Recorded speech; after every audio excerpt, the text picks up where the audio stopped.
everyone. Welcome back to the 10th episode of the Punksylvania Punkcast. I'm Bree with Terry and Laura, and Terry's back from vacation. Woohoo! Yeah, it's very exciting to be back. I can't wait to show you guys this week's episode, and I definitely want to say 10 episodes. That's crazy. Did we ever think we'd get there when we started this? Hopefully we're getting better, right? You guys did great at the IG, so thank you for taking over my slack. Yeah, well, slack. Oh, come on, girlfriend. Hopefully we didn't embarrass you too much, right? No, it's fine. We embarrassed ourselves. We did. It's fine. We roll with it.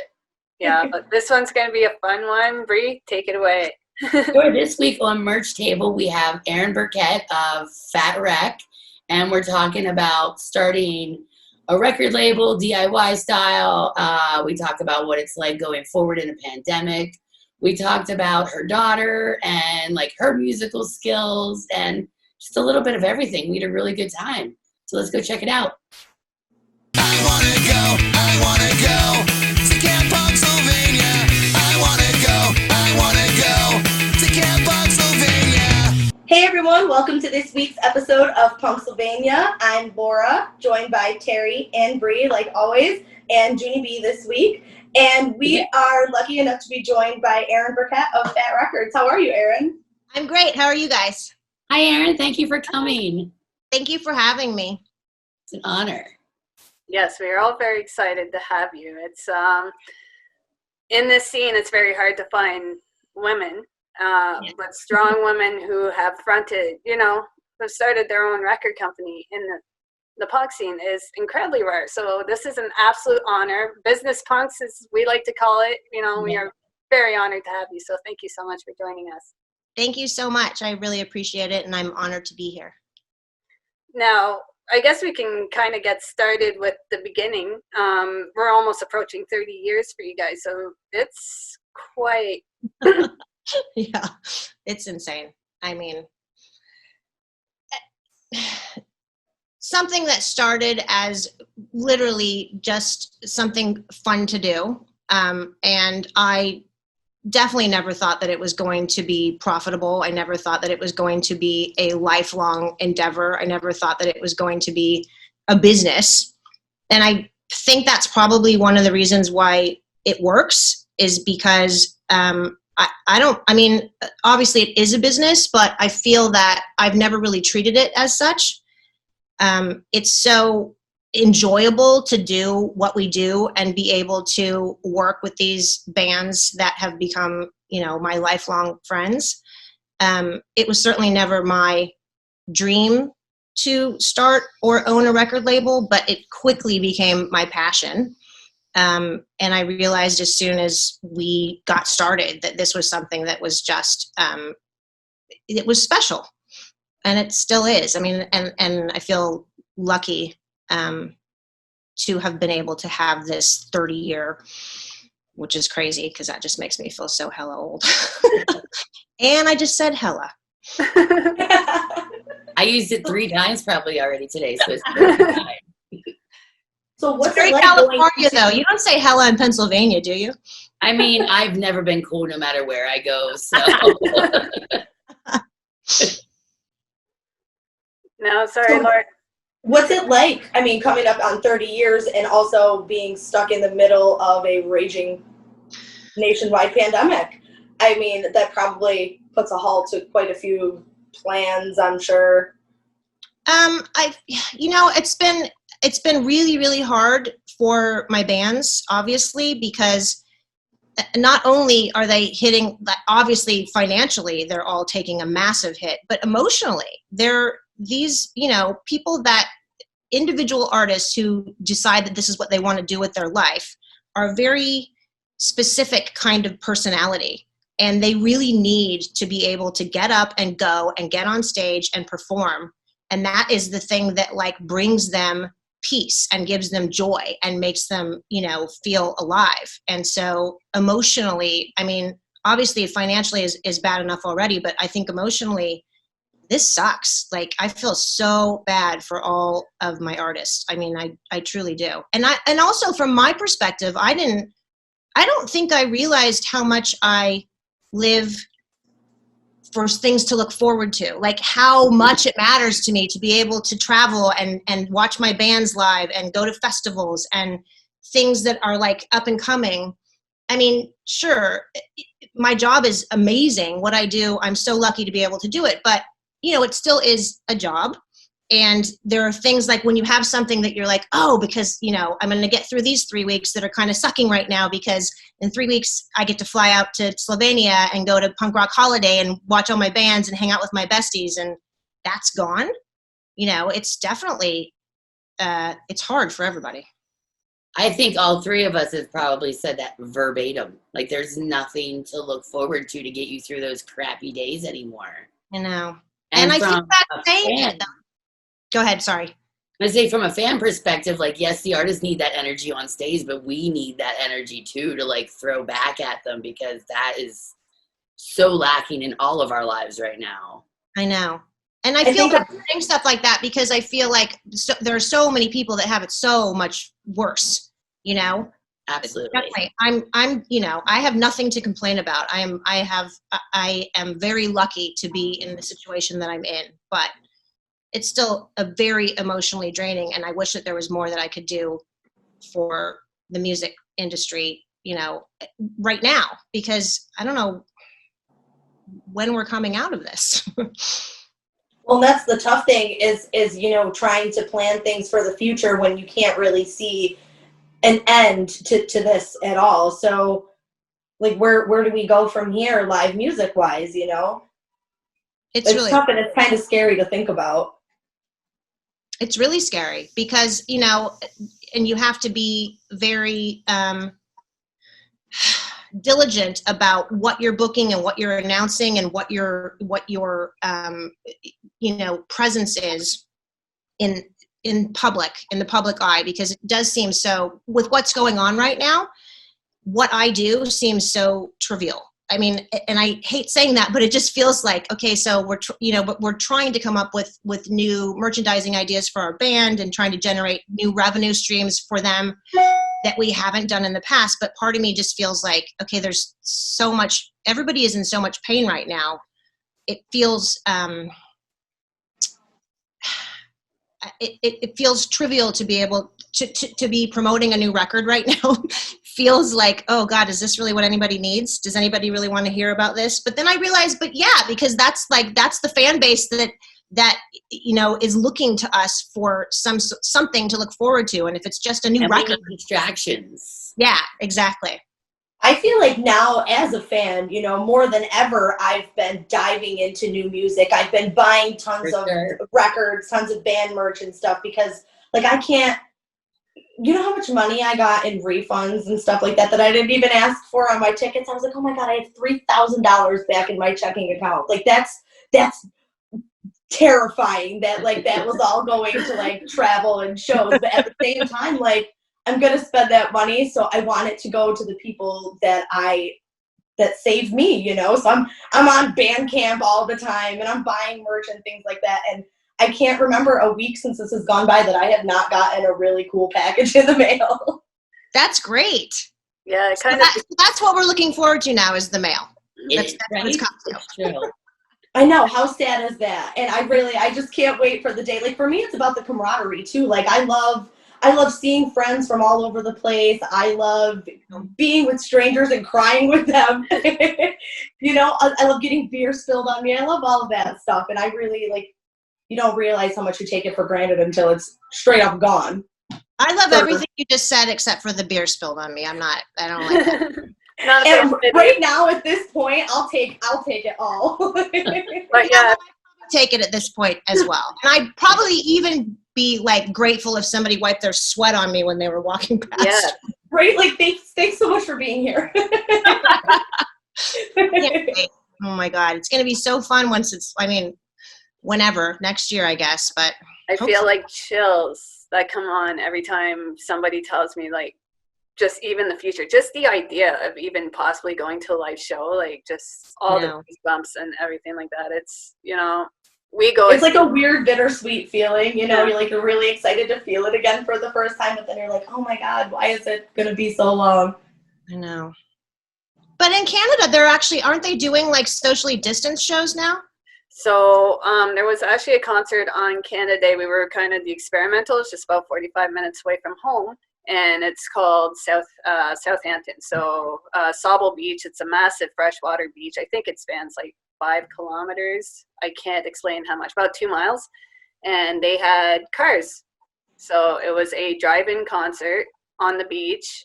But there's still some very strict guidelines. At the time, July 1st, for us, our numbers are still high. Our numbers are under 100 for the whole province. So it's such a huge difference. I'm so jealous.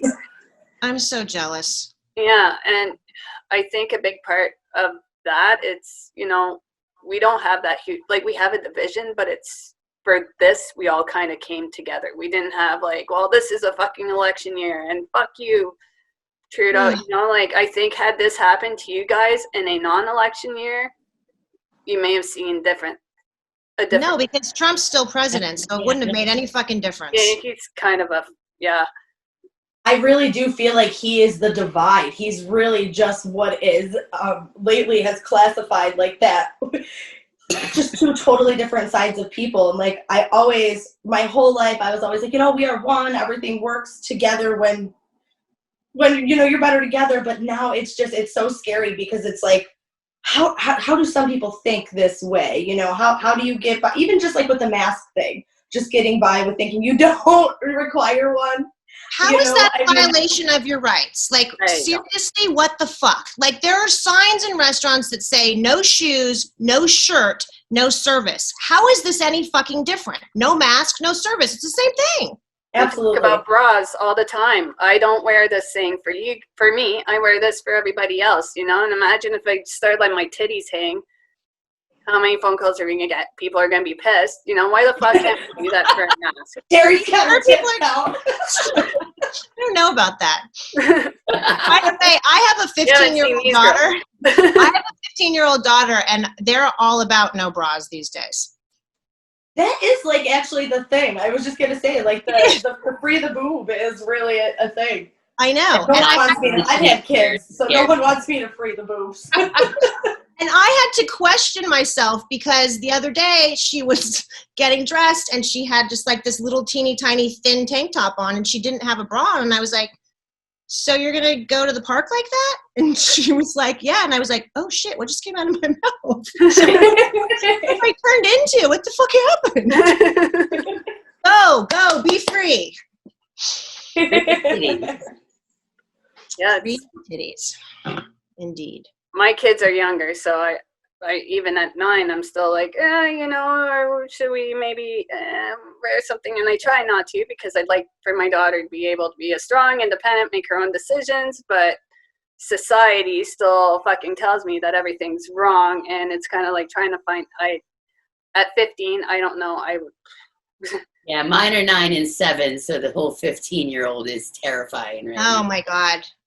This is not what I signed up for when I decided. God bless you, darling. That's why I'm one and done. I got lucky with a boy, and I'm like, I can't chance another kid and have a girl. Like, I just can't. I know how I was. I can't do that. Yeah. I don't know how my mother did it. I can't. With 2? No. Dude, it sucks. It's I praise you, ladies. She is a lovely, lovely human being, and I love her to death. And you know, she's my greatest joy and the love of my life. However, 15 sucks. Like it just, you know. And I think I'm pretty lucky because she's still really affectionate. She still likes to get in bed with me. She still cuddles. She still tells me she loves me all the time, and we're really close. And she tells me about her day, you know, not that anything happens now anymore, her day's in her room, but, you know, about like, you know, if she has an interest, if she's, you know, interested in a boy or like, you know, she tells me everything, which is, I mean, obviously not everything, but I feel lucky, but at the same time, she still kind of sucks. It's just like, she's sassy and selfish is the word I'm looking for. Yeah. I remember being a 15-year-old though, you know, I was quite the handful myself, maybe. Yeah, I think I was too. Yeah. I might have been. And it's so funny because you've managed all these bands, but then it comes to your own and it's like, all the rules just fucking, and it's not business, it's now personal. We're just, you know, a whole new level of shit that comes up and opens up.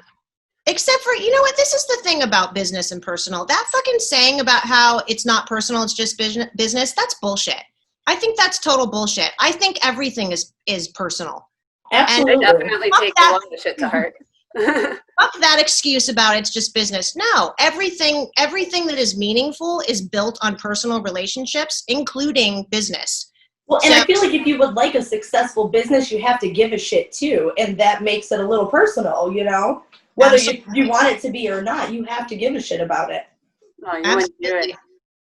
I mean, I feel like that's why our bands have stayed with us. So many bands that we've had, like, you know, Lagwagon hasn't had I think they had one contract. I think when we first signed them 30 years ago, there was actually a contract. But since then, there's been nothing. It's just, you know, we have a conversation. What is it you want to do? How can we support you? And then we listen to the band and take the direction that, you know, we give our opinion.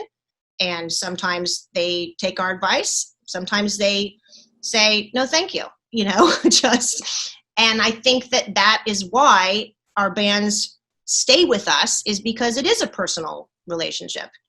And, you know, most of these people are, you know, a lot of them are my best friends, and we raise our kids together. You know, Joey's daughter, Violet, and my daughter are complete besties.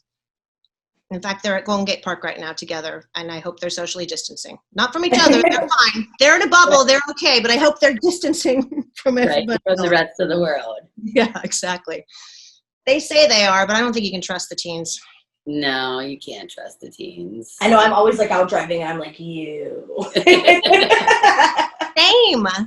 And I'm like constantly like grilling her, like, where's your hand sanitizer? Where's your mask? And then I can spy on her too. Like she'll be in the park or something, and I'll FaceTime her. And if she doesn't answer right away, I'm like, why didn't you answer right away? What are you trying to hide? How many people are Put your mask on? Yeah, did you have to go get your mask? No longer worried about like smoking cigarettes and stuff. Do you have a mask on? My God, smoking cigarettes is the least of my fucking worries with her. Hey, Peppers. This one is like snoring on my lap. Oh, there he is. Is his tongue out? It's way too big to put it on my lap. But speaking of your daughter, she's got quite the talent too, right? She sings better than her dad. Right. She really does. She had an ear for it from the time she was really little. She could always, her pitch was always really spot on from the time she was just, you know, a tiny little thing. And, you know, growing up in a musical family and having traveled the world and fallen asleep at, like, you know, on stage. I have a series of photos of my daughter from the time she was like 1 year old up until recently, when live music was still happening, where she's on stage literally just sleeping like on an amp. And one day I'm going to post them all because they're so funny. So yeah, she grew up in that world, and luckily she embraced it. And she's definitely passionate about it, but it sucks right now because there's nothing, you know, when school was happening, she acts and she sings and she's part of the choir and, you know, the musicals, and now none of it's happening. So I think it's stifling for everybody. Right. I have to say it's crazy for me because I remember watching The Other F Word and her being so small in it. So little in it. And then watching these videos come out, and I'm like, oh my goodness, am I that old? I know. Did you guys see the one where she got on stage?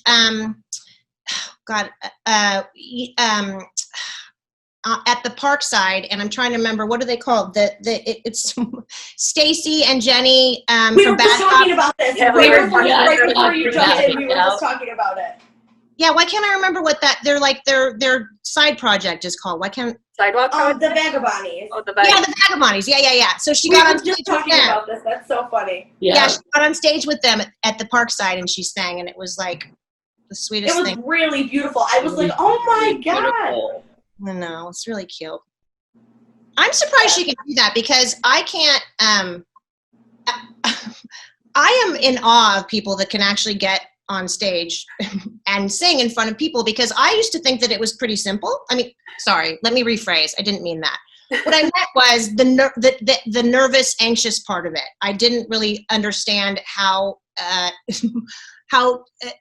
paralyzing that can be until the very first time, Joey wrote a Lagwagon song called E-Dagger, which is my song. And I sing in it. And the very first time that he asked me to get on stage to sing my part of it, was at the it was actually supposed to be our 10-year anniversary for Fat Records, but it took us 3 years to get our shit together to have a party. So technically it was our 13-year anniversary. And I thought, like, oh, I can do this, no problem. And I was paralyzed. Like, I was standing on the side. I was super nervous. I had to have a bunch of shots before I could get up there. And then it was time for me to go run on stage and sing my part. And I ran up there and I was just like, oh my God, this is fucking scary as fuck. How did anybody do this? It's terrible. And I couldn't wait. And I was like sweating and I wanted to cry and I couldn't wait to get off. I was just like, this is terrifying. Yeah, I can only imagine thousands of eyes just peering deep in your soul and shit. I can't even. I know how uncomfortable it is for me to sit back and watch these episodes and see myself talk and be like, oh my God, Brie, why would you say that? It's awful. Terry will be like, hey guys, I put the episode up. Can you watch it and proof it? And I'm just like, the whole time, cringing. And they're fantastic. I don't even know what the hell. And I'm sure you were too. Like, there's no, that's the funny thing is being a friend. We don't know. Like, I'm sure people looking at us, they're like, yeah, you're okay. There's nothing wrong. But like, as I'm watching it and I know myself, it's like, oh, man. Same. I've also, in quarantine, I've also never looked at myself as much as I have recently because I'm doing Zooms all the time. And to be honest, I'm really sick of looking at myself. Like, I'm not a person who takes a lot of selfies anyway, so I'm not like, that's not my generation. It's just not. Right. I'm not even sure how, to be honest. I always have like 5 chins and it's not attractive. Same. And it's like my 15-year-old, that's like literally they'll spend a whole entire afternoon. That's all they're doing is taking pictures and TikToks. And I'm like, oh my God, what is going to happen when you people are running this country? We are fucked. What do you guys do? Ugh. Yeah, I don't even, it's hard to think of a year from now. Can you imagine 10 more years from now? It's going to be crazy. I can't. It scares me now. It's No. But We'll say some of these kids have gotten ingenious though with like the masks and the old lady makeup to buy alcohol and shit. They did that in Canada. I saw that. It is impressive. I Or they'll like take their grandma's ID and like, because of the mask, and it's impressive. I know. I got ID'd the other day when I was trying to buy some booze, and for a second I was really flattered, and then I was like, oh yeah, you're wearing a mask. Yeah, I feel like I haven't gotten an ID at all since this started because of the mask. They're just like, whatever. And I'm like, is this real? In the state of New York, is this real? God, that's funny. No, I've been getting crazy. I was flattered and Take it for what it is, girlfriend. You were totally right? I mean, obviously my eyes looked young, so yes. I'll take it. They peered into your young soul. Oh man, let's see. We we're like, we need to have our shit together, guys, and and I feel like we never do. Well, welcome to the club. Yeah, so I was gonna say, welcome to our mess.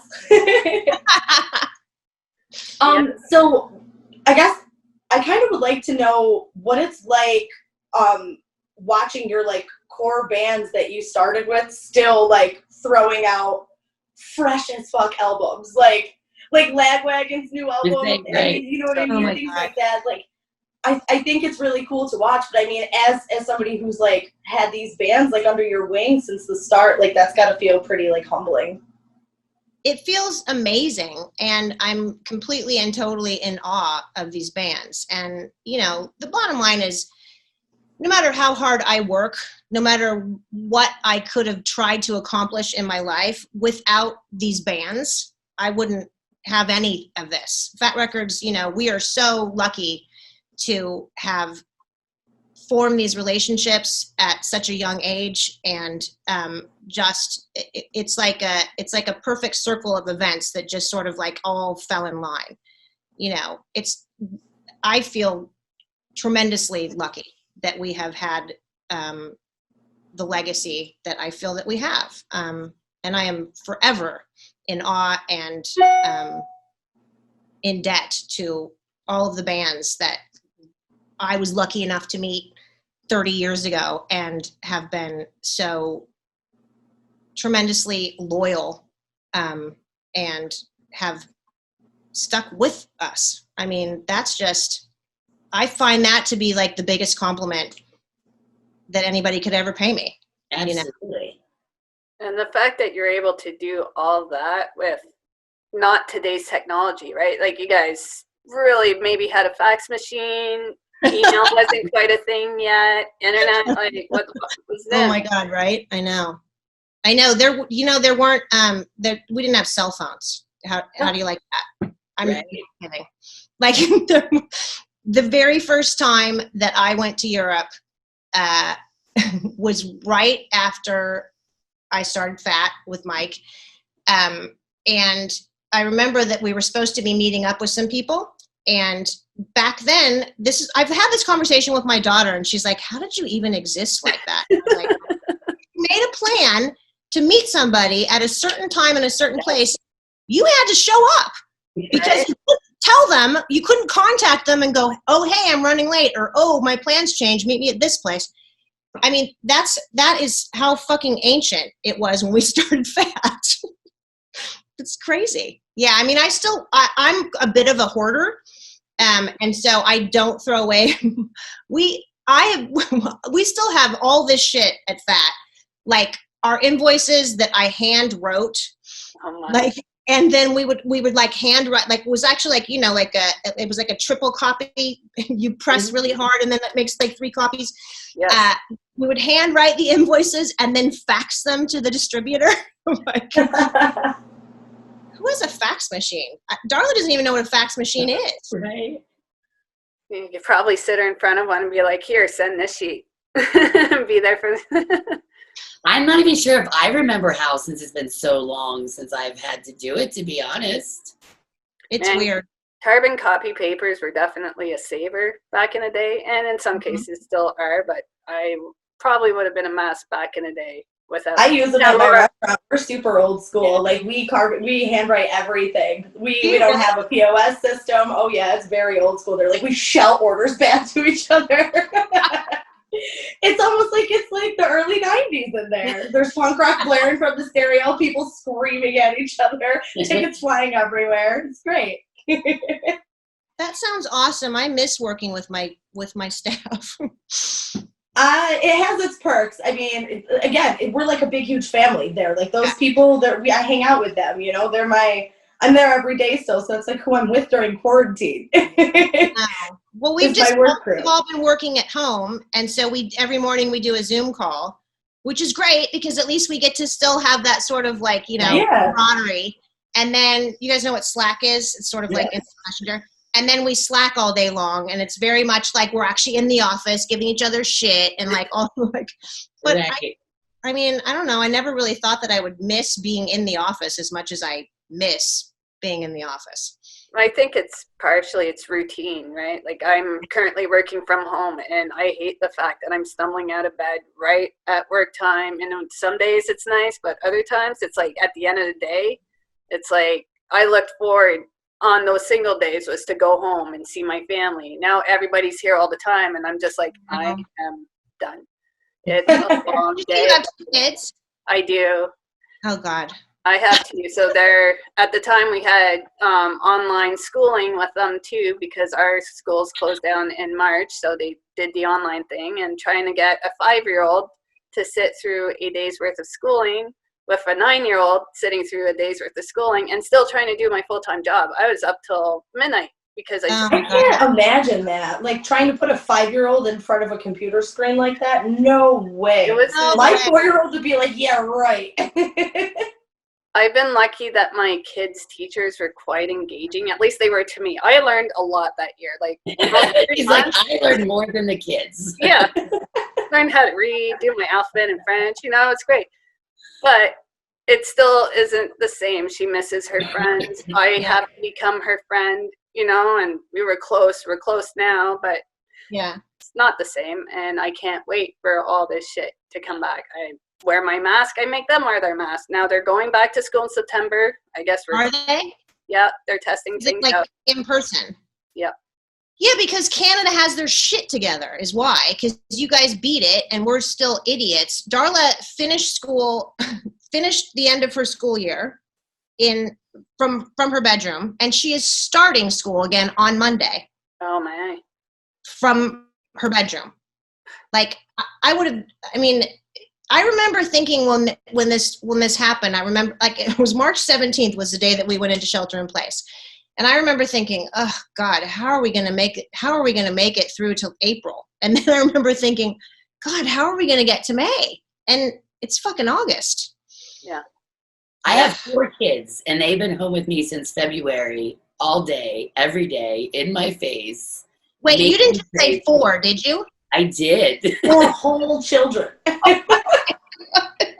No. Yeah, there's some days where I'm like, no.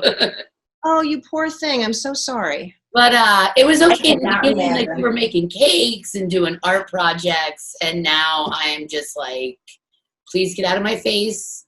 Please stop hitting each other. Go watch some YouTube. It's rough, and now they're not going back to school either. So I'm lucky enough. My father-in-law is a retired professor, so he's going to handle the. Oh my God, that's great. I know, because girlfriend, I am not a teacher for a reason. Now, I remember the very first time that I ever cussed in front of Darla. She was the first time I cussed, I probably had cussed in front of her, cussed almost sort of at her, sort of.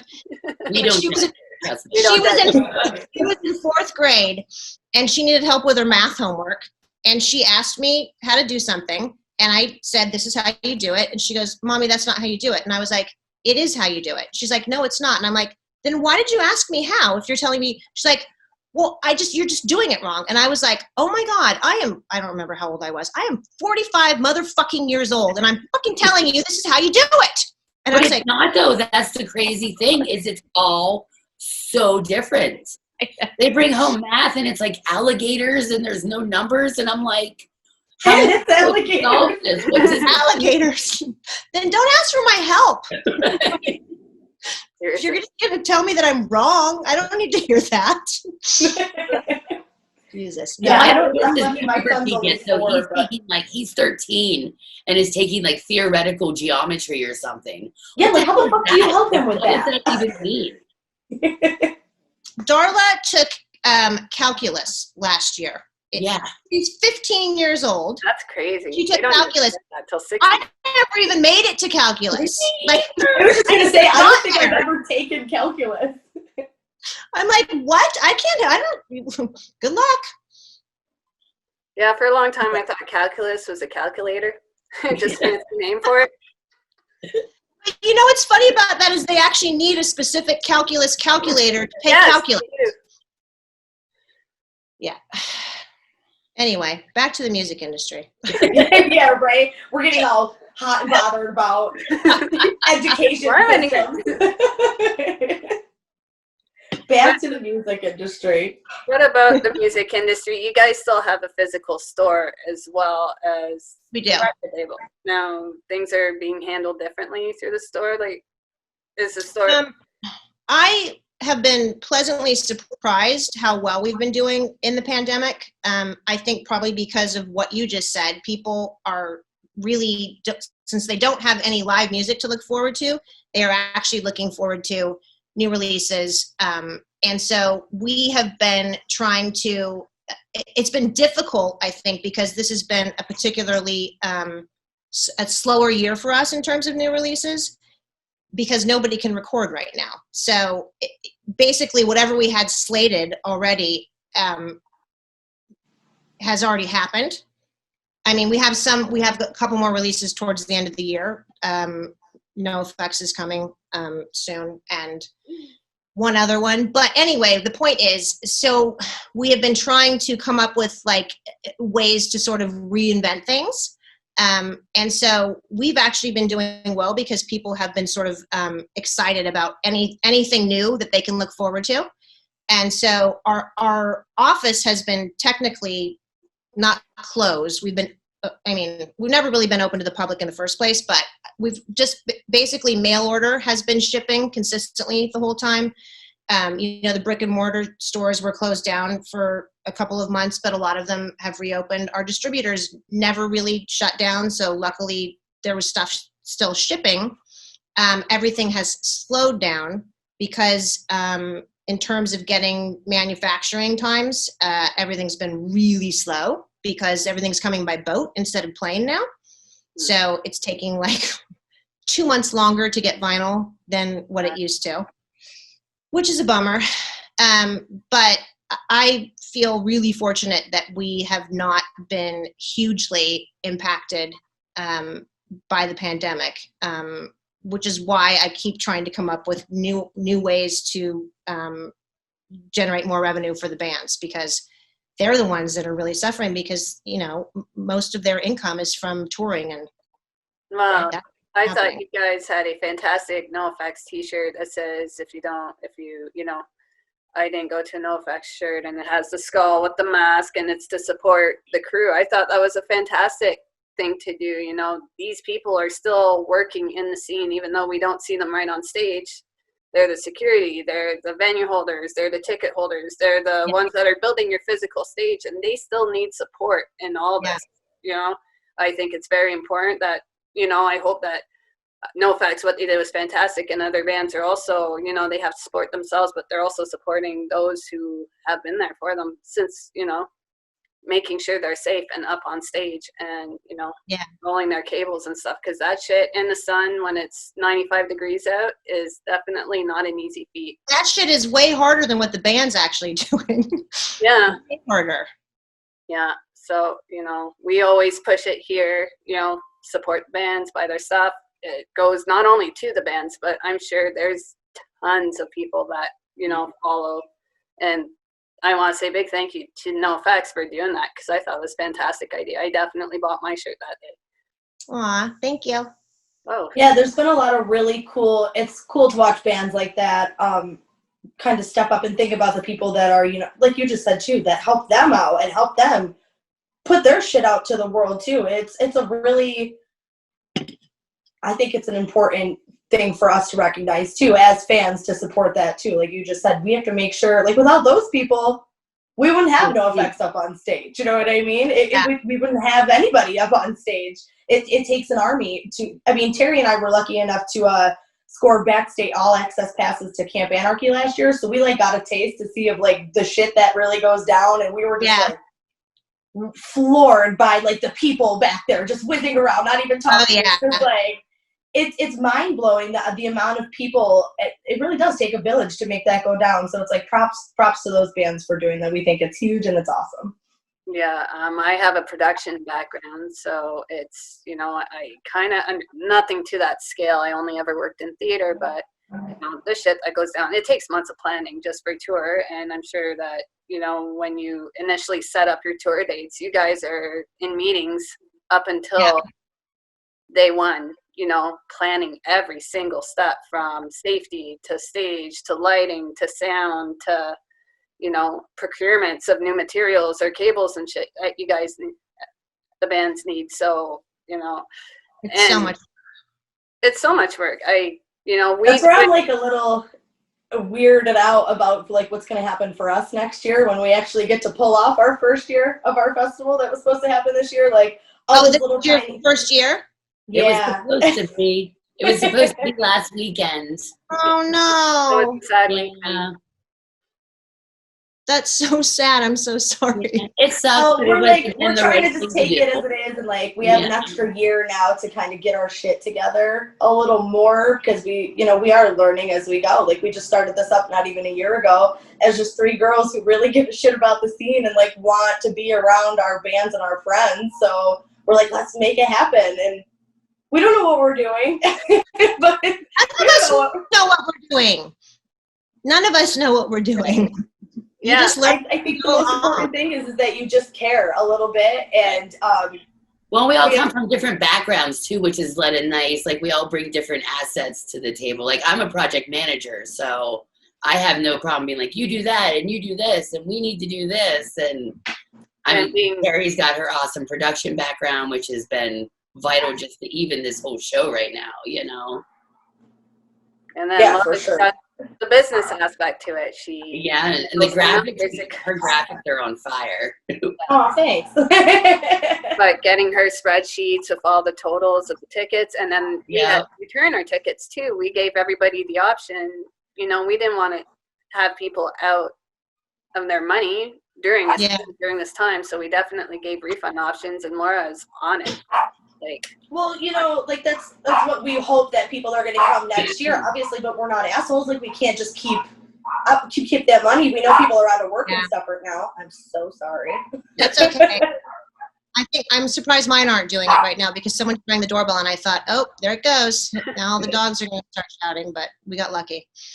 Yeah, we were supposed to do a 30-year, because it's our 30-year anniversary, we're supposed to do a 3-day festival in San Francisco, which we had just started working on because it was supposed to be,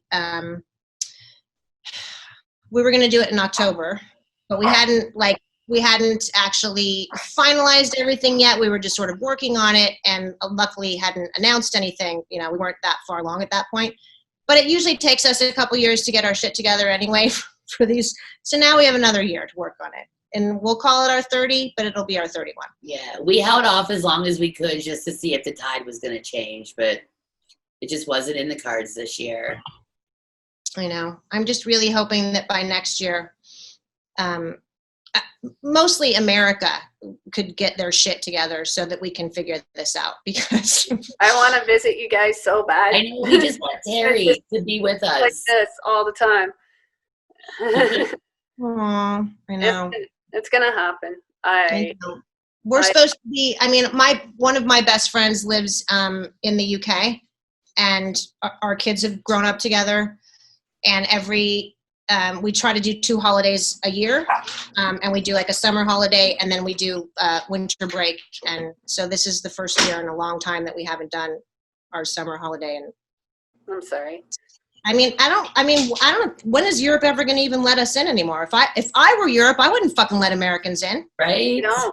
Right now, how it's set up is that we can't go across the border until August 21st. Now that's coming up real soon, but it did the same in July. I can see it being extended again. Yeah. If you do come to Canada, you do have to quarantine for 14 days. They have found, because what happens is there's kind of a loophole to get to Alaska. You have to go through Canada.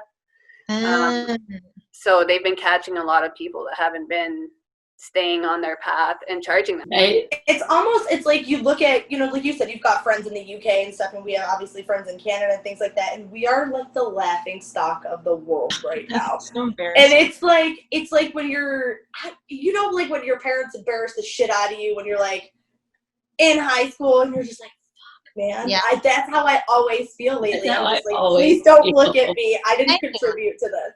There's no conversation that doesn't happen in Canada without what's going on in the States. We are looking at it, and we want it to stop as much as you guys do. Like, fuck, I hope people do go out to vote. I hope people get him out. He needs to go. But did you see what he did this morning? Now he's saying he's not going to give the U.S. Postal Service the money that they need because he's literally withholding cash so that he can then claim that we can't have a fair election.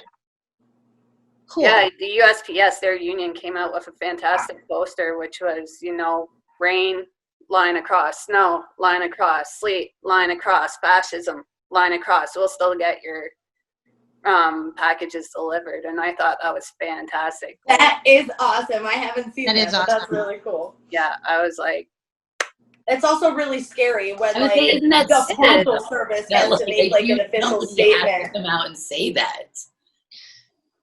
They have to, though. Like, they at some absolutely. point have to stand behind their employees. Like, I can't imagine attacking which is one of the safest and strongest federal, departments, and taking their money away. And for what? Just because you want to be reelected? Like, to me, that's absolutely, like, I know, but this is just, and that's just, in a long line of things that happen, and I just go, wait, this isn't legal. How is this happening? Why is everyone letting this happen? I don't actually understand it, to be honest. It's been going on for the last 3.5 years, where something happens and I just go, wait, why is no one doing anything? What is happening? It's like full chaotic craziness. I'm just going to speak from our view of this. People are, his friends are scared right now. Like, even his friends are scared of him. They don't want to see their shit get taxed or whatever Trump has planned behind his sleeve. But man, he's just a guy. He's just a guy. Who gives a shit? Get him the fuck out. Start acting out against someone like him. I could go off on this all day, so I'm going to try to. Or let's get him some COVID cooties. Oh, please. Just saying. With all of the traveling and golfing he's been doing, I'm really surprised he hasn't contracted it yet. Right? And he doesn't wear a mask, so why does he not have it? I know. We're all just like, No. Like, even our prime minister's wife got it. Like, even the UK prime minister, he got it too. Like, how the shit? Yeah, like, it's real. It's not fake. And the fact that, like, that's even a statement being made by somebody who is in any form of power is crazy to me. Let's just defy all science. This is accurate. Let's not worry about it ever again. And the whole world is shut down, but let's not worry about it. And let's open up the schools like Georgia. So you can just have 2,000 students and teachers test positive within the first week. Oops, well, my mistake. I don't know how many germs they bring home to me in the beginning of the fall anyways. I get so sick come September. Right. September when your kids are back in school, it's just disgusting. And girlfriend, we got lice once, and that took months to get rid of. So if they can't, oh my God, Darla's. I mean, she's not going to appreciate this, but Darla's had lice like I don't know 4 or 5 times. Like, and I was like, what is happening? Because I never got lice. I'd never had lice my whole childhood. Are there like super lice going on? There's just like some crazy. I feel like there's been like random outbreaks of it a lot lately. There's actually a couple people around here, like a couple of my employees, their kids, they had it last year and stuff too, and it was not cool. Yeah, that's not cool because all these kids also sleep on top of each other. At least the girls do. And so, like the phone calls that you have to make, I'm calling Bridget Sly going, so Fiona was over here the other night. Sorry. And I'm calling Joey going, Violet might have lice. Sorry. But I've also gotten those phone calls, so I feel like it all comes out in the wash, right? I guess so. What are you going to do? Everything comes full circle. Yep. At least it's not COVID.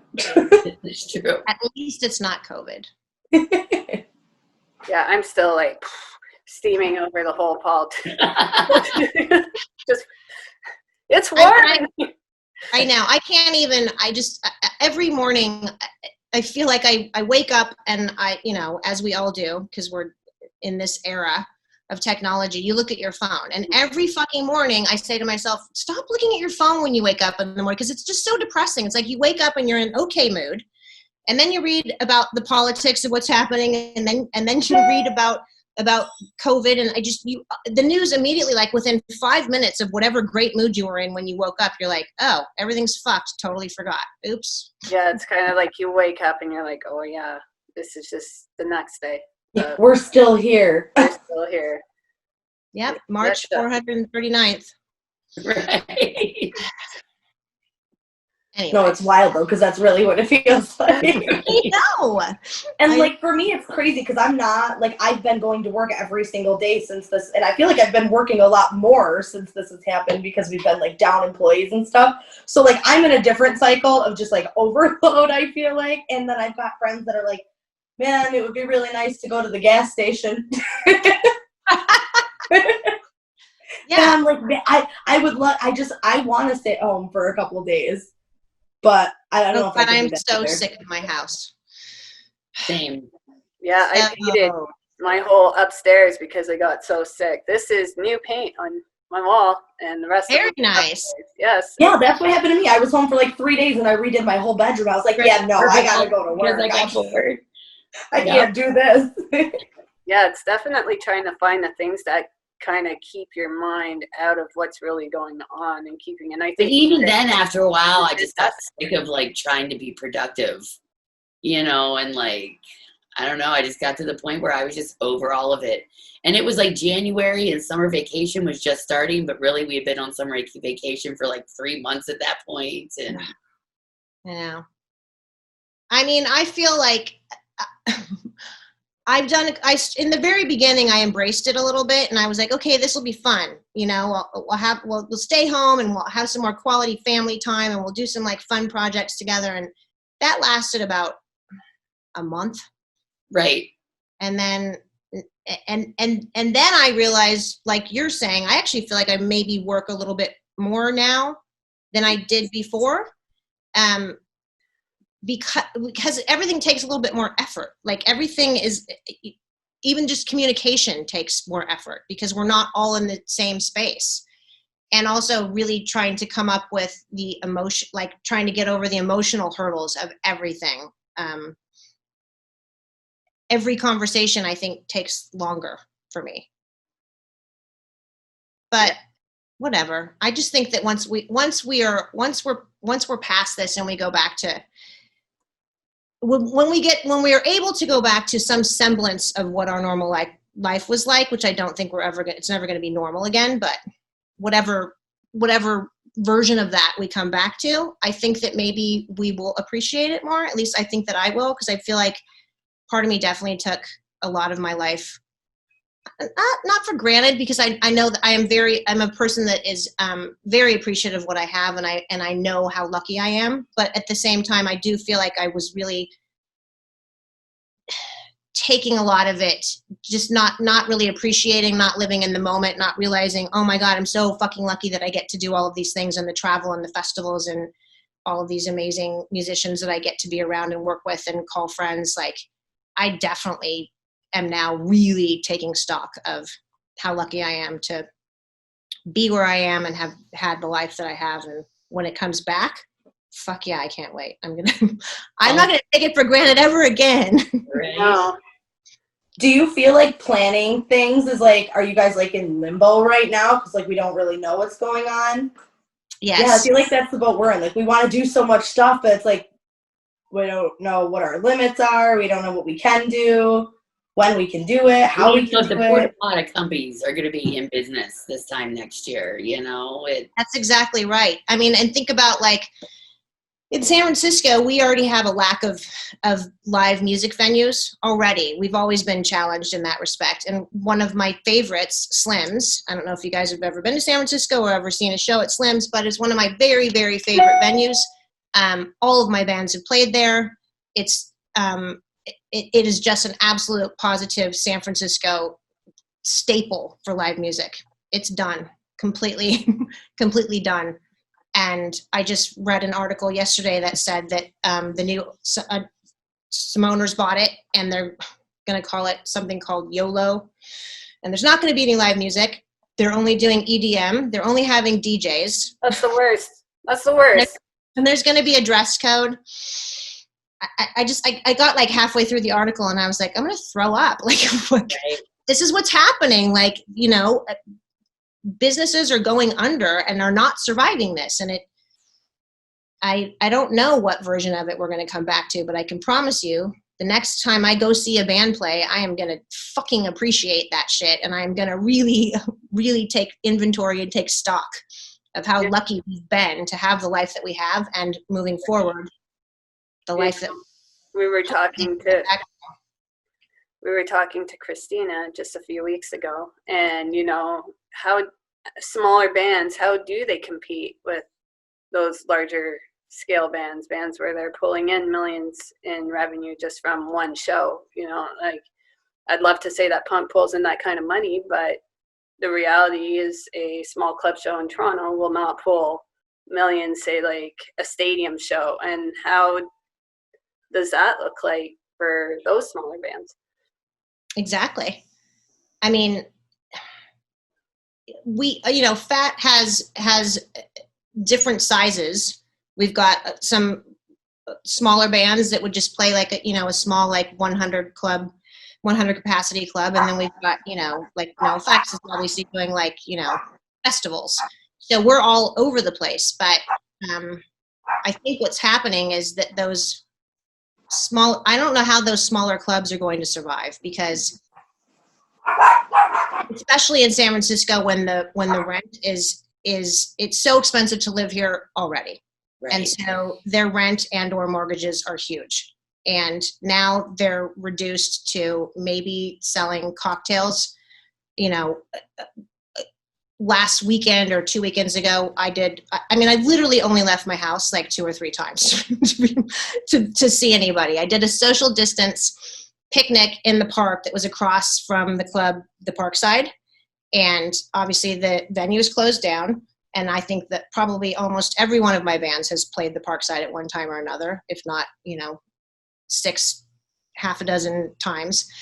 And so now they're shut down, but they're doing curbside cocktails. So you can like walk over to the venue, get a cocktail, and then go back over to the park and sit in your little circle.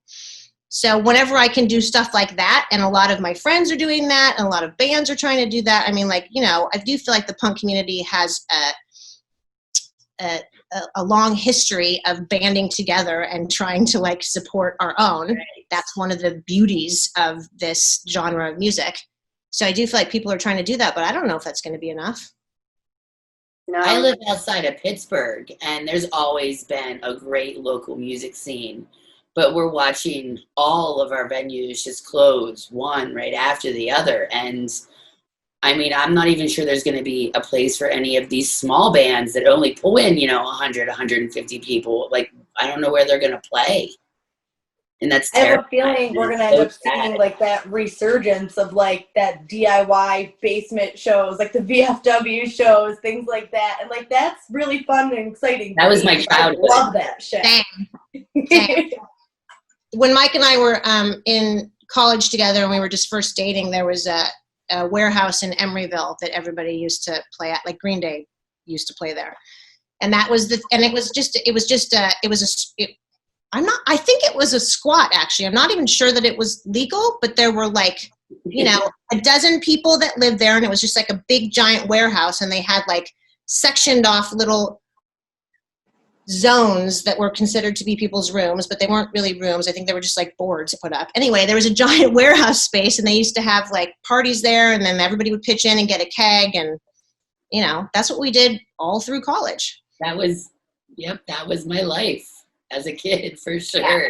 It was really fun. It was fun.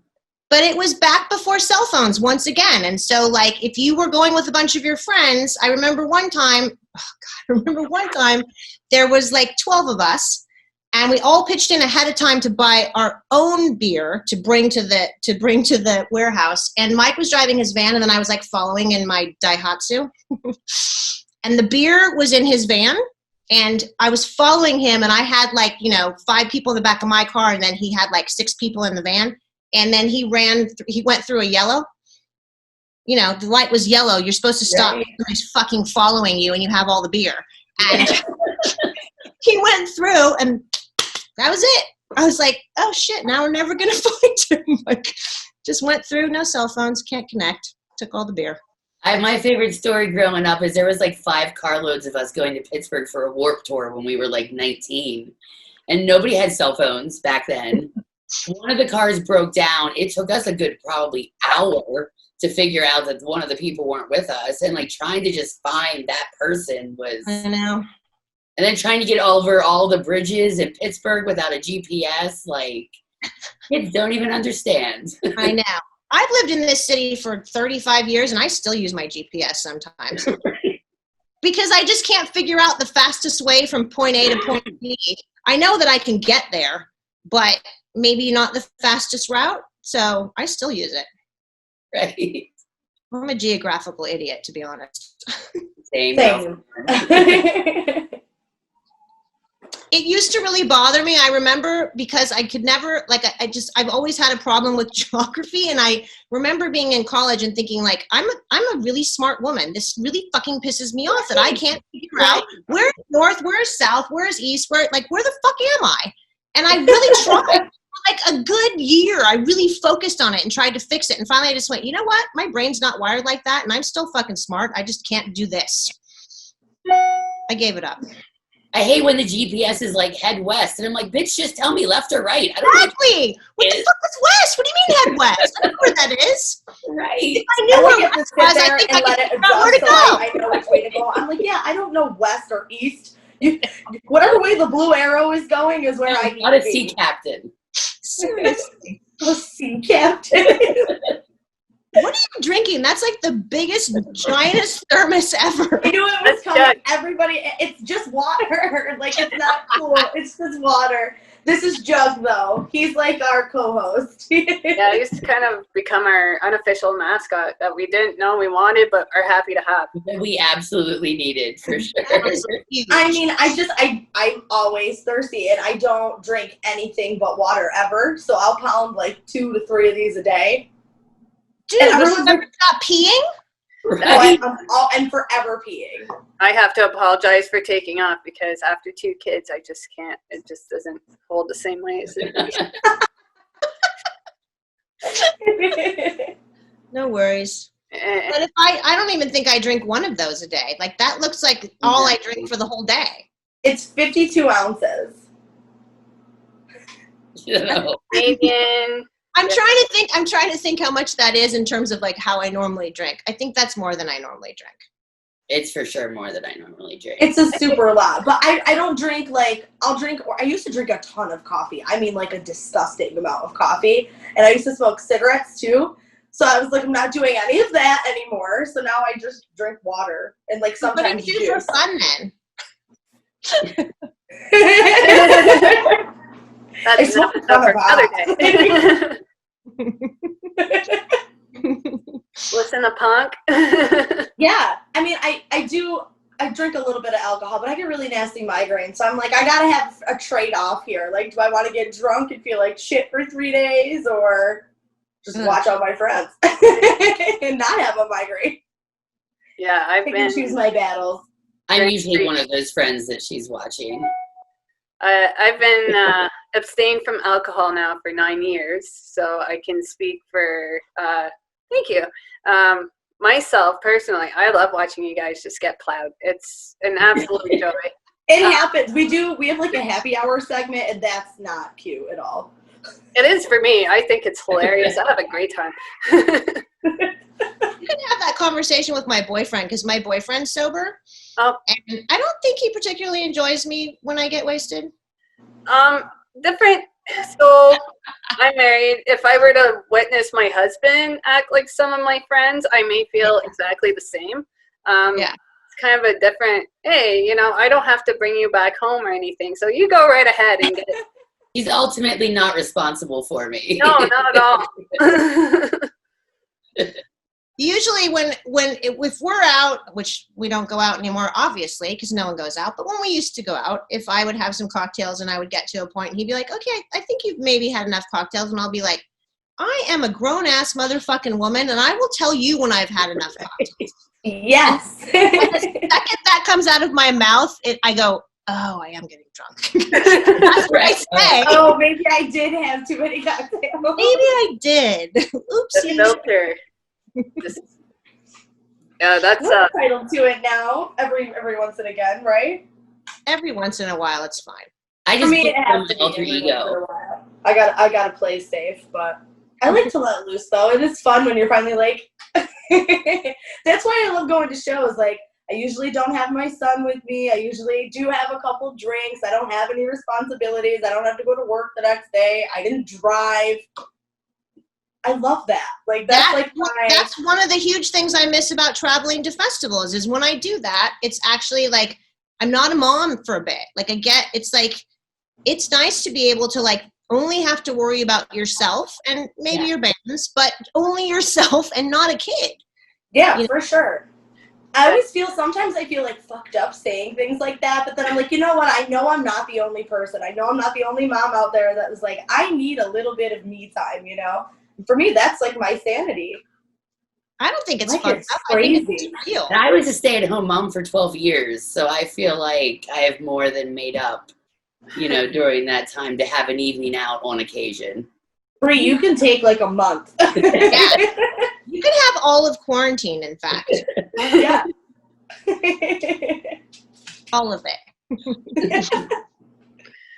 So do you have, oh, I'm sorry, go ahead, Terry. No, go ahead, Laura. Nope, you go for it. I'm going to take a drink of drug. So, you know, in speaking of DIY and stuff, do you feel that later, like, you guys are well established, everybody, you say Fat Records, everybody knows exactly what you're talking about, there's no doubt, but do you see that resurgence of maybe, like, even you guys started as DIY, will you see maybe even smaller labels try to sneak through once everything opens up? Do you feel like there's going to be that resurgence of that smaller, let's try to get everybody's shit out?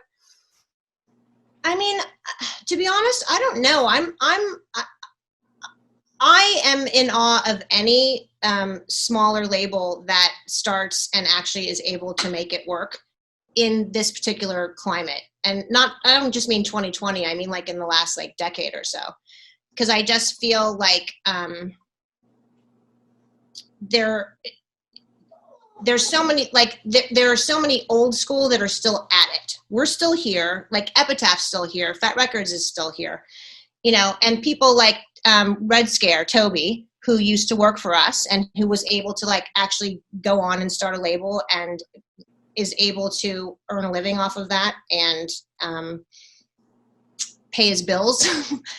I'm still in awe of anybody that is able to pull that off anymore. I feel like when we did it, when we did it, it wasn't such an undertaking because it just seemed like there was never a plan. I mean, honestly, I've said this so many times, but I never thought that Fat was going to be a moneymaker. I just, you know, it just seemed like a super fun thing to do, and we got to meet people that we traveled and met people, and there were bands that were just like, oh, it just sort of all fell into place, but there was not like a business plan ever. I mean, I remember our biggest US distributor is a company called Red, R-E-D, and they used to do like an annual conference. And back when we were first sort of like starting out, maybe we'd been in business for maybe like, I don't know, 6 or 7 years or something. And they invited us to like come to this conference they were holding. And Mike and I went, and we sat down at a table of suits. There was like a dozen people in this conference room, and there were just like 12 suits sitting around us. And I was like, okay, this is weird. Like, it was so uncomfortable because it was so foreign to like anything that we'd ever experienced before. And the president of the company stood up and he said, okay, so what's Fat's 5-year plan? Like, where do you hope to be in 5 years? And Mike stood up and he went like this, and he went, oh, oh God. And so of course I jumped up and then interjected and like, you know, just said a bunch of bullshit to try to counteract. But seriously, like that was like, I never thought this was going to be a thing. So, I mean, I think when you're younger, you take risks because it doesn't feel, whatever the result, it doesn't feel like anything is final. It just feels like, you know, when you're like 20 something, you just, I felt like, well, we'll do this for a bit and then we can do this for a bit. And if that doesn't work, we'll try that. Like, it just, you know, it's not how I feel now for sure, you know? And then once you're more established and once you have had some success and then, you know, and then once you get a family, like everything just feels like decisions become harder to make because you feel like, okay, well, what if this doesn't work? There's all the what ifs that come in when you're 20 something. There's no fucking what ifing. You just think that like you're invincible and you can just do whatever. And if that doesn't work, so we were wrong. Let's do something else. Off and try again. I think that's what's funny about like our team is because I am the 20-something-year-old out of all of us. So I'm like, we could try this out. And they're like, Right. a lot of the times you guys are pretty like gung-ho about it, but again too, there's like that balance of like, all right, well we're at a different level of thinking a little bit. Not that I'm like super far behind, but Well, right, and like I think we've been successful to this point because we really had no plan. We go with what works, and what doesn't work, we can it, and we learn, and we move on. Even camp was supposed to be like 50 people in my yard with a couple bands. and it just snowballed And that into blew this into like this a huge couple festival hundred event. people camping. We're like, shit, we need a venue. Like, we can't do Just this like, at girls, Bree's we house. need to just pull down the reins. We can't fit everybody in Bree's backyard anymore. We gotta find That's something. great, though. How fun is that? The That was, like, support when we for us, realized, like, everybody maybe- rolled up their sleeves and wanted to help and like wanted to be a part of it, and like, so your story is like super inspirational to people like us who are just kind of jumping off that bridge, you know what I mean? Trying to figure it out, you know. I'm sure you probably felt this, is no pressure. We do have some pressure. We having to cancel now promise. We do have some people that didn't refund, so we do have people, ticket holders for next camp, and we definitely want to say a big thank you to all those people who have supported us to keep And supporting. your money's safe. It is there for next year. It is. We have not spent $1, but it's still that pressure now to make it better than what we had promised the first year, Yeah. and whatever that looks like. And we Well, that's the thing, is it's like we don't have anything to base it off of like anything to better ourselves on. So it's like, we're gonna make it better, but like, how are we gonna make it better? Because we don't know worse But what. think about it this way. Think about it this way. Whatever you do is going to be fucking amazing because nothing happened this year. Like, whatever you do next year, everyone's going to be like, this is the best thing ever. It doesn't matter what you do. We hope so. We hope so. We're really, and like, I think I love it. I'm running with that. Yeah, right? It's gonna be great. Whatever we do is It is gonna be great. great. It's gonna be awesome. No pressure. Right. I hate to say like our bands because they're not our bands, but like I would love I feel like we always say that like our bands, like the bands that we had on our lineup for the weekend, like they became like our family. I You like know, your like state, you know, they we're are. Zoom They're our chatting with family. some of them all together and stuff like that, and it's just it's gonna be so nice when we're actually able to like see these people that were by our side like right from the beginning, right up on our stage, you know. I'm Yeah. excited for I know. that. I always say my bands. I hope that's not offensive to anybody. I never really thought about it. That's I mean, if anything, I would think it's flattering. Maybe not coming from us, but like, totally coming from you. I just can't wait to hug people again. I was just thinking about it, and I was like, some of my very best friends, like, you know how everybody has a unique smell? And that smell, like, just, it's very comforting, whatever it may be. And sometimes it could even be BO. I mean, I'm just saying, like, whatever it is, all of your friends have a certain scent. And I'm starting to forget what everybody smells like. Like, this It's is gonna making be me like mad. so glorious when you get back to that smell, when that smell wafts up your nose, because I can tell you this guy's not cutting it anymore. It's just not. I know. I think I sent Zach from Pears a text the other day, and I said, I can't remember what you smell like. And I was like, is that weird? I totally get that though. I am a person who like thrives off of being around other people, and I love to hug my friends and to joke Same. around and to just sling my arm over people. Like it's a huge thing, and to feel like you just can't do that is really shitty. I'm a very touchy-feely person. I am like, when I first meet you, I don't even have to know you. Like, somebody will be like, oh, this is, you know, and I'm like, And you're like, hello. dang, I'm really like that. So for me, this is just like, what? And then I feel like I'm being rude. Like, it feels, doesn't it feel rude when you're like supposed to be, it just feels unnatural. Like when you're introduced to somebody and you don't like even, I don't know, give them I'm not a handshaker, but just to like, just be like, hi, and like, Hey.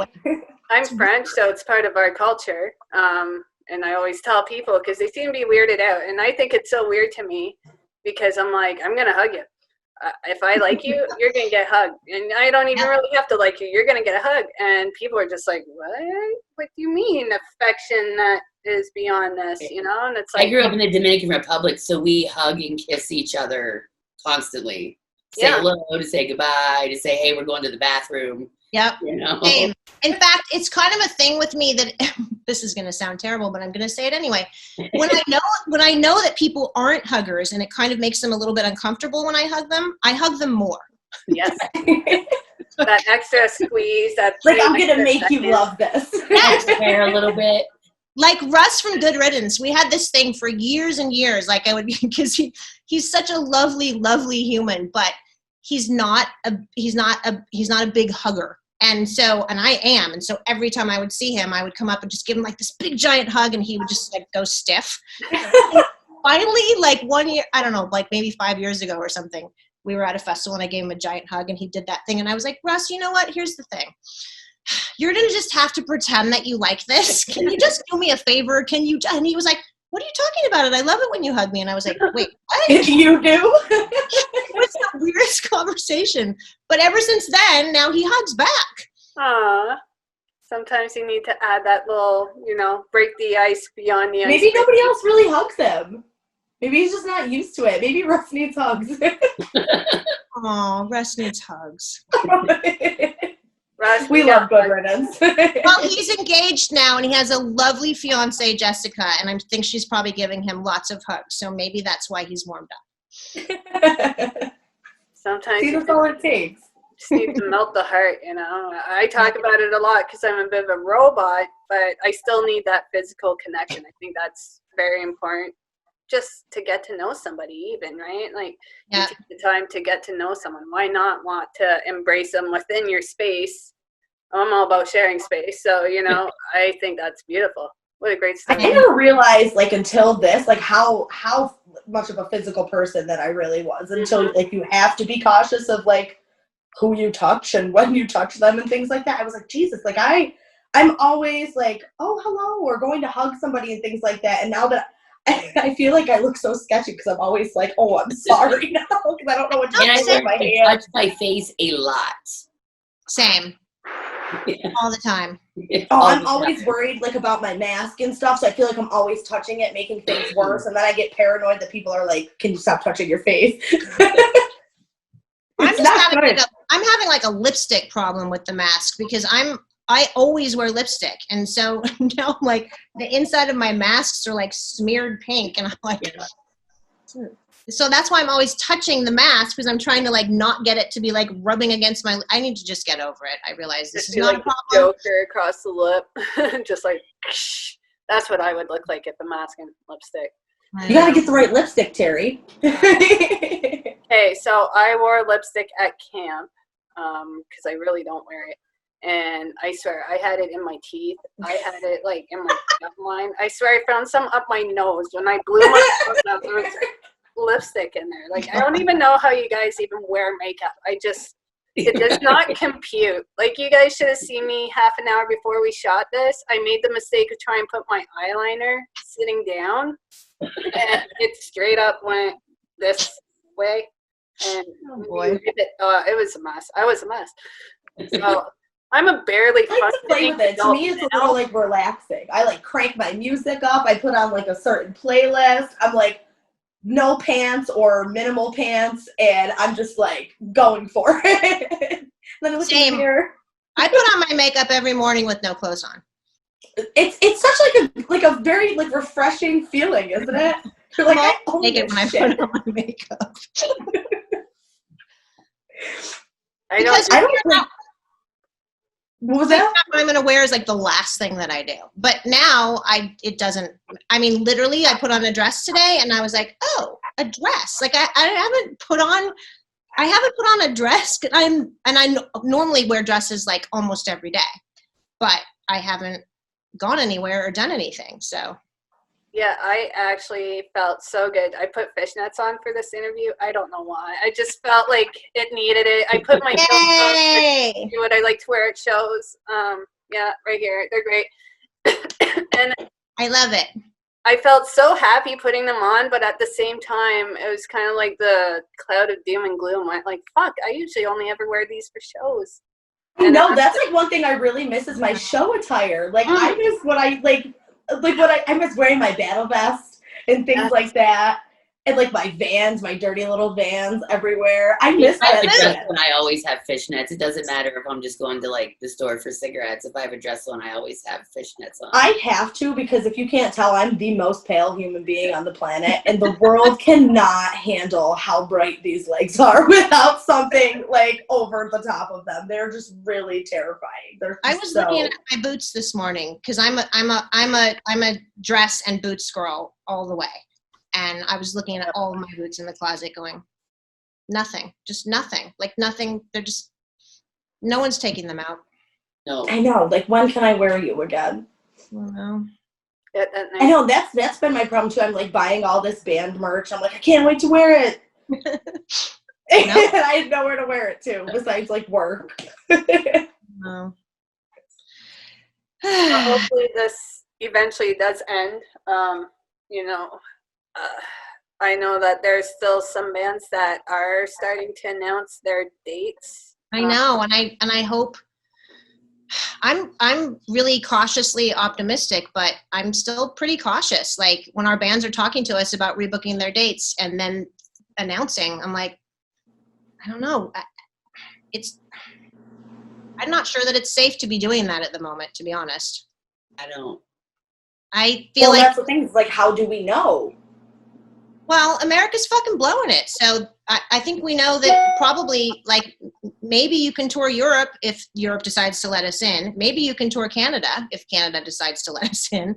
But as far as, like, U.S. states, I don't know. Yeah, it's tough. I really don't know what it's going to look like. Like we said a little while ago, every single day you've got another handful of venues down and another handful down, or this going on and more restrictions happening here. So it's like, how can we even try and plan stuff for less than a year out when we're in the shit right now? Like, I don't even think we're at rock bottom yet with this before we can like go up the slope. Like, I don't think that we're all the way down, unfortunately. I don't either. So it's tough. It's tough to, like, even for us too, like for camp, that would be in like August, you know, it's tough for us to be like, yeah, let's start like putting people on our lineup and stuff, because like we don't even know, like Bree said, if we're going to have porta potties to use.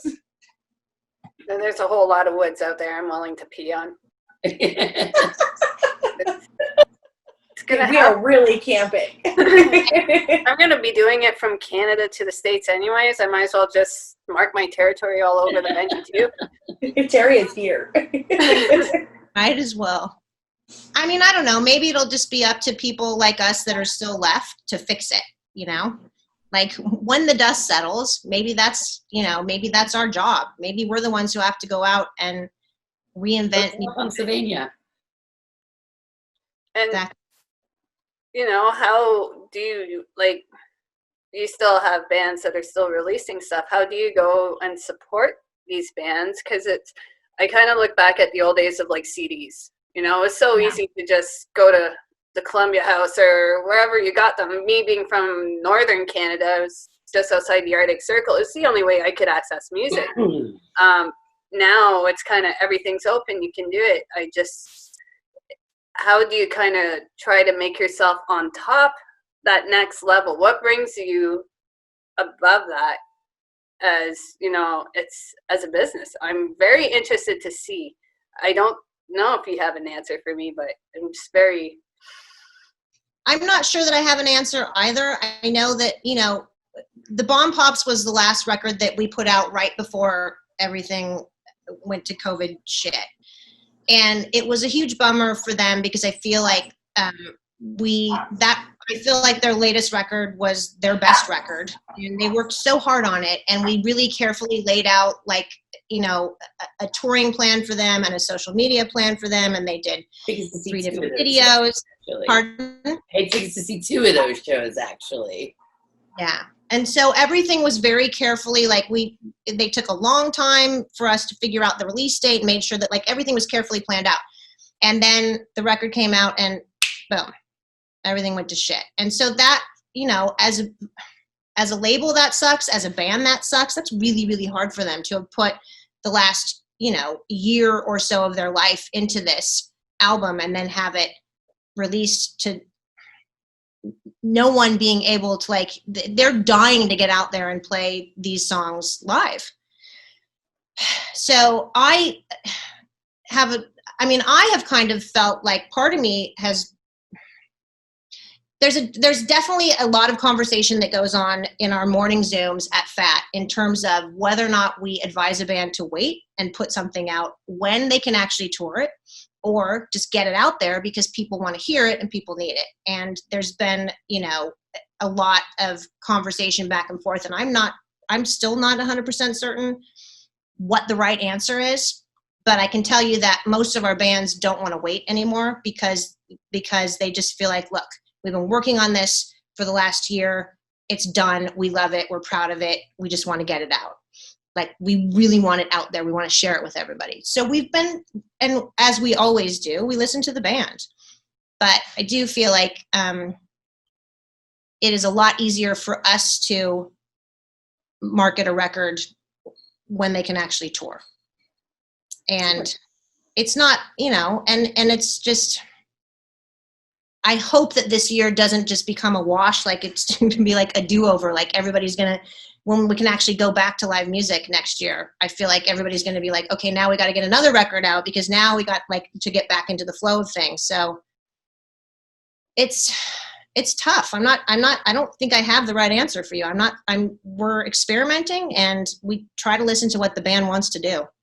Yeah, I think really as your role and our role really when we came to camp is just being a consult, almost like taking the advice of everybody, listening to what the people want, really, because at the end of the day, they're the ones that are buying tickets to our show or festival, and we have to, at the end of the day, make them happy. We want them to come back. It was a huge blow to us to say we can't do this, but we looked at it, do we want you here for 1 year or do we want you here for 30 years? Yeah. And I think that was the big drive for us to be like, we want you here for 30 years. You are our family. I wouldn't want to do it to anyone I love. I sure don't want to do it to you. So it sucks. It really sucks. We're living it, but there's still 30 years. This is a small blip to a much, hopefully, beautiful picture. Yeah. I mean, I have to believe that. Look, Fat's been around for 30 years, and I didn't think we were going to make it for 30 years. So we can get through this little period of time where we can't see live music and we can't hug our friends. And yeah, I kind of equate it to being pregnant.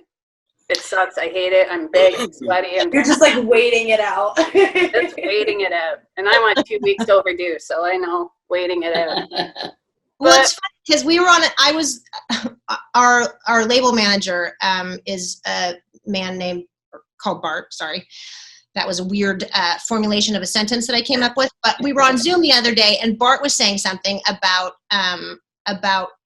how he realized that in this process he was actually just trying to get through it. And I realized, well, that's what I've been doing. I'm just trying to get through this. And then he said, but then I realized, wait, that's not, well, we're still living, and we're like, rather than trying to get through it, why don't we try to embrace it and try to spin it and actually be present for it. And I think that's a really, it actually struck me because it was just a conversation that we were having with the office. And I was like, that makes a lot of sense. And I realized that I was really just trying to get through it. And oftentimes that's my mindset, where I'm just trying to get back to the way that things were. And then you have to realize, well, I don't think we're ever getting back to the way that things were. These are just going to be reinvented. Yeah, and I think like as punks, like that's the one thing we're good at is like DIY and figuring out how to like turn things into something, make something out of nothing, really. So I mean, to me, that's like a door that opened up a little bit, and I feel like we could really get right in there. I think we should. I agree.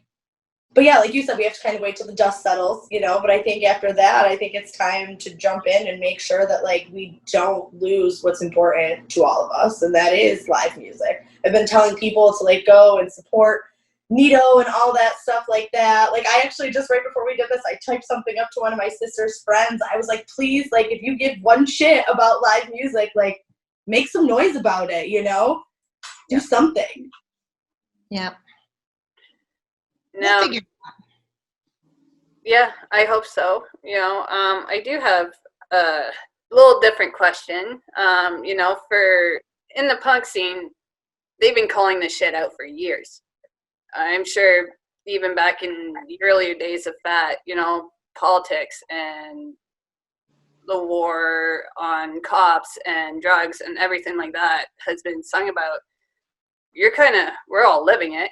You know, how does that, do you talk with your bands and being like, holy, you know, like how accurate were you when this all Propaganda first album came out, you know, and it's still relevant today. Yeah. You can put you know, we obviously talk about it a lot because it's so present in our daily life. But part of me sometimes feels like I don't know. I mean, I don't feel like I'm a political expert on anything. And so when I speak about something, I prefer to only speak about something that I really have an innate fundamental understanding of and that I'm really knowledgeable on the subject.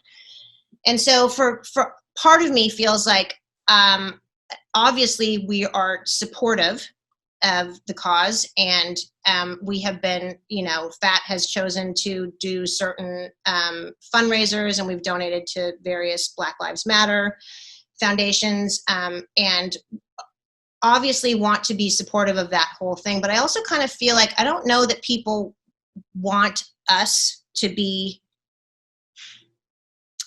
a voice that is weighing in on things. We're a record label, and first and foremost, I want to remain a record label, and I want to promote the music that makes people happy and lifts people up and celebrate that. And so part of me kind of feels like sometimes my instinct is to tap out a little bit because I don't feel like anybody needs to hear our voice on this.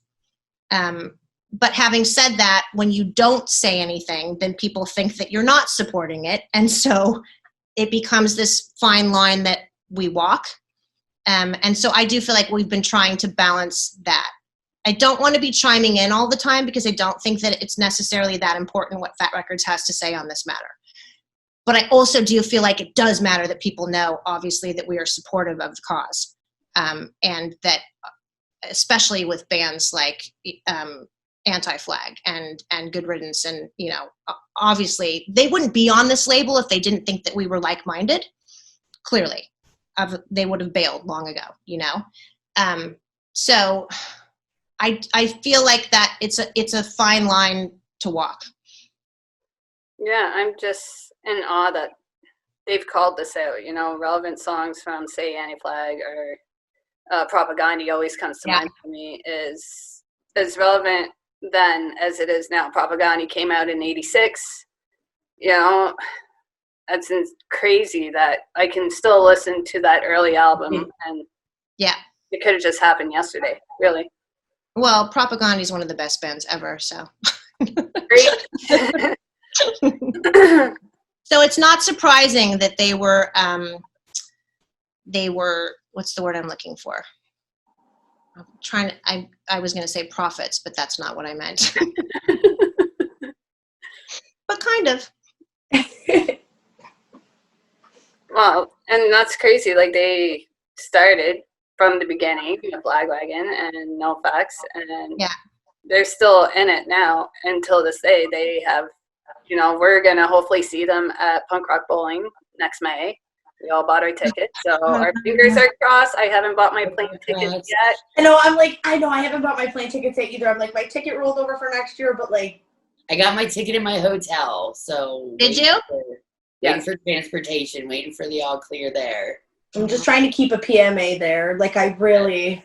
I can't really even looking forward to it. Like, getting on a plane right now seems so crazy, right? It does. And it just feels like I feel like there isn't anything right now. What I've been trying to do, especially with my daughter, is just not take any unnecessary risks.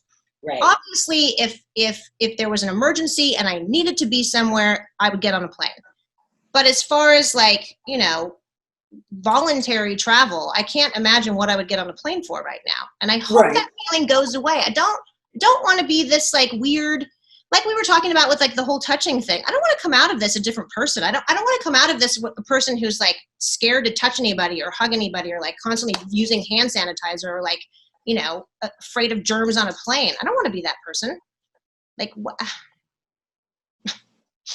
Is punk rock bowling going to happen? I hope so. No. Can I drive to Vegas? Like, I guess I can. Oh God, Bree, It we're would gonna take die me if we a drive to while. Vegas. It would be a while. We'd be stayed in Vegas for a while probably because I'd have to drive that home then. Yeah. Oof. I'm not really a road trippy person. I've been trying to get Mike moved about a year ago down to Southern California, so he's in LA now. And so I've been trying to get Darla down there for a visit, and I don't want to put her on a plane. And so I'm like, okay, well, I guess I can drive her. But I'm like looking at I'm like, 6.5 hours. It's like, Oh yeah, that's borderline like not cool at all. That's Right. no, I feel like 8 That's to me 7 is hours the no, flight. thank you. It's a like lot. in Canada, that's pretty much your typical drive to get anywhere, because we're so sparse. You know, Yeah. 7-8 hour drives is really what you have to do. Like I pity any band that has to tour in Canada because you're not doing. If you're doing say Ottawa and then Montreal, there's still 6 hours. Or Toronto to Montreal, that's still a good 6 hours that you're maybe not flying but traveling overnight to get a band or a set up. Like it's wild to me. And I can see why we don't get many shows now. I mean, I've been on tour a lot, obviously, and I've never really understood. I wouldn't be able to do it. I can't. When I went on the early NoFX tours when they were in a van, I would fly out for, a week or something. And after the first day, I was over the van. I was like, I don't know how you guys do. I don't know how you guys are in this van for 6 fucking weeks. Like, one day and I was like, I can't take it. It makes me like, anxious, claustrophobic. I just feel like there's so many other things I should be doing besides sitting in the van. I don't know. It's definitely a certain personality type of musician that is just able to hop in a van and just tour America for 6 weeks. Yeah, I could never. I don't think I would ever be able to do that. Nope. It's not fun. I mean, it's not, I do remember when I was like 15 years old and I first started going to punk shows and thinking like how cool it was that they were in a, I thought going on tour was going to be like fun and glamorous and like, oh my God. And then that became my life and I was like, this is not fun or glamorous. It's like 23 hours of waiting for like 1 hour of performing. There's a lot of waiting. Yeah. Yeah, and I can only imagine how it was back in the days before cell phone maps, really internet. Like the amount of times if you guys actually did show up to perform on time, was most likely done by a miracle. Exactly. Yep. Hot, sweaty, and drunk. We're here. And then they didn't have any crew, so you have to load everything in yourself, and then you gotta play and then load everything out, and then you just drive all night again. It's really glamorous. So moral of the story is become a guitarist or start your own punk band because you're going to have the most glorious of lives. Well, the moral of the story is it takes a lot of hard work to become a, touring musician, and so we should all be thankful and sacrifice, like away from family and friends, and that personal sacrifice is such a huge. It's huge. Yeah. To me, especially as a mom, I can't imagine being away from my children for 6 weeks. That would probably just gut me. Yeah, for other people's personal pleasure, that's very selfless, in my opinion. Selfless. Agreed. Well, unfortunately, our time has started to run out. If people wanted to visit Fat Wreck, how would they do so? Our website, you mean? Yeah, we all know it. We can even put it. I know. I feel like it's so such a funny thing to say now because you could just be literally just type it anywhere. Yeah. If you don't know Fat Wreck's website, you're probably not watching this show. It's fatwreck.com. It's pretty simple. Very simple. Yeah, it's pretty simple. But yeah, definitely, that'd be great. Check us out. And yeah, you still have some music. Can you give us any little teasers about the new NoFX album coming out? I can give you a teaser, and I will say it sounds a lot like old school NoFX, and it's really, really good. So I've been listening to the different versions over the last couple of years because they've been working on it for a couple of years now. And there were originally, I think, I don't know, like 25 songs or something, and it got pared down to, I think, 13 now. So there's a lot of outtakes that we'll be able to do some fun stuff with as well. But it's definitely old school, classic NoFX. So old NoFX fans are going to love it. Cool. Thank you so much for taking the time to sit and chat with us. It was so awesome. It was really nice to meet you guys. Thanks for having me. Such an honor. I look forward to meeting you in the real world. Right? When we Yes, when we can hug you. Hey, maybe at bowling. Hopefully at bowling, yes. Fabulous. That would be great. Or Everyone maybe wears their masks in the meantime. absolutely, positively. Please wear a mask Yes. so we can get out of here. Right. All right. Have a great night, you guys. Yes, you too. Thank you so much. Thank you. I wanna go to Camp Punksylvania. I wanna go to Camp Punksylvania. Thanks, Erin. That was awesome to have you on.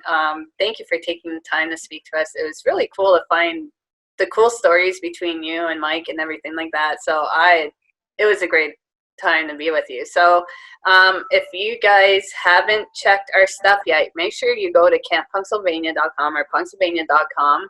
We've got some pretty cool shit that Lauren's going to talk to you about. Yeah, our merch store is fully up and running. Yep. Store. You can grab our tank tops, our t-shirts, stickers, patches, posters, all the rad things. And we're going to handwrite little notes in there, and you're going to get a special little pin designed by Caroline. Always picture this. Yeah, it's going to be great. So order some tears in the mail. Custom make tears. So next week we have the Snap coming on. We're going to be talking to Dadcore themselves about, what's kind of going on. And they were supposed to be playing at our show, and unfortunately it didn't happen. But hopefully they'll have much more to talk about. Until then, stay safe, wear your mask, wash your fucking hands, and we will see you later. Bye, guys. I wanna go